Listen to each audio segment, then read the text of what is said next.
Hello everyone and welcome to the Cycle Frontier, the grittier and darker version of the cycle.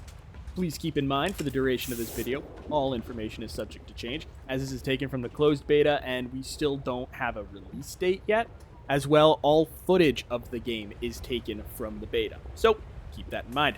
This first video will be mostly discussing the just basics of the game, as well as getting a 5,000 foot view of the Cycle Frontier, which we will call TCF for the remainder of this video. Alright, let's get moving. So, for those who are uninitiated, let me tell you about the cycle. The original cycle was a 20-minute battle royale point shooter.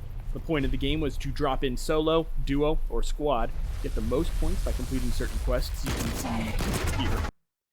All the while, other players are trying to do the exact same thing. At the 3-minute mark, the evac ship will show up after clearing the evac site, and then, well, you evac and hopefully you come in first place. So the question comes down to, what is the Cycle Frontier if it's no longer that? TCF is a drastic change from the cycle. TCF is now a hardcore contract-oriented looter shooter. That is a mouthful. If you're unfamiliar with the genre, Escape from Tarkov is a good jumping off point of understanding the type of game TCF is. That being said, TCF is not necessarily a quote-unquote Tarkov clone. Anyway, let's get down to the basics.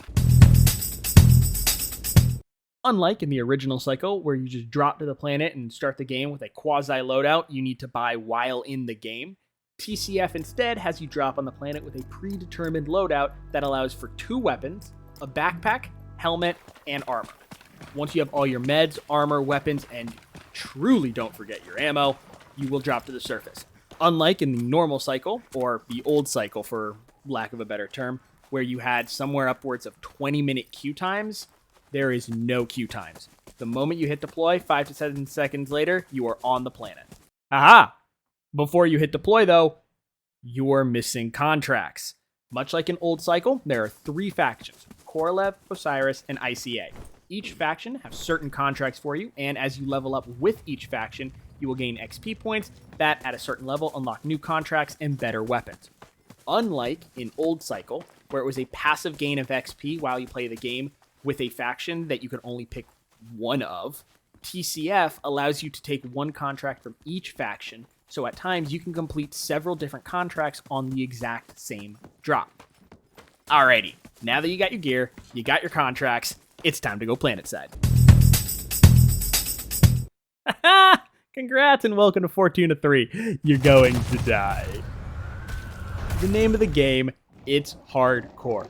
Everything with a pulse is going to, at some point, try to kill you. Whether that be a Strider, Rattler, Marauder, if you're stupid enough to go for the Crusher, or players. Whether it be Poison, Fangs, or another player's crosshairs, they are coming to kill you. How to survive a drop, that'll be in a different video. We're doing basics right now. So this is where the biggest difference between the 2 games show. In old cycle, you drop with nothing, and over time, you would accumulate money to then be able to drop weapons. Those weapons were chosen prior to the game starting, and you had a max choice of 4 weapons. In TCF, as said previously, you drop with gear that upon death, you lose. Another major and important thing to remember when switching between both games, one game has unlimited ammo, the other does not. Remember this, or else you are going to have a very bad time. Or you're a naked dropper, and that's a whole different thing. So now you're on planet, running from everything that wants to send you to the foam god. What do you do? Boom, whip out the old contracts list and go from there. You pretty much categorize all contracts into several different categories. Kill things, collect things, deposit things. Kill things is easy. Take gun, kill target, whether that be a creature or a player. Some contracts will require you to use specific weapons. It'll say right there on the contract. Collect things is also pretty easy. You will find object, whether that be a specific type of loot or whatnot. You will evac and you will turn it in. Depositing things are a little bit more interesting.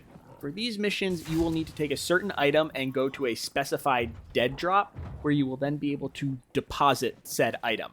These dead drops are hidden around the map, and it'll take you a little bit of time to figure out where everything is, but trust me, once you have a little bit more map knowledge, these will be some of the easiest quests to do. The last part of the drop is surviving. This is probably the hardest part of the actual game. On your map, you'll notice 2 red icons. These are your personal evac locations. Go to this location, call an evac, wait about a minute or 2, and so long as you aren't killed, you will evacuate with all your loot. Keep in mind there is a timer at the top, so if the timer runs out and you're not on board, sucks to suck, you better call in another evac because that thing is leaving without you. Good old fun fact, just because it's not your evac does not mean you can't still evac. You see an evac ship land that isn't yours, you can still potentially take it on, get off planet. My recommendation is you kill the player that's trying to evac so that you have a nice, safe evacuation. Better you than them. Once you have successfully made it off planet, place all your loot in your stash and make sure you're ready for the next drop. A good flowchart for after every drop should go something like this. Store all your loot, turn in any contracts you may have completed and get new ones. Always remember to get new ones. Check your player quarters to see if you can upgrade anything, refill all your ammo and consumables, and then have fun dropping again. And that's all there is to the bare bones basics. More videos will come with in-depth information on specific concepts, but that's not for today. Do remember, this is still in beta, so things will most likely change before release. And without further ado, I hope you all enjoyed and have a safe and pleasant drop on Fortuna 3.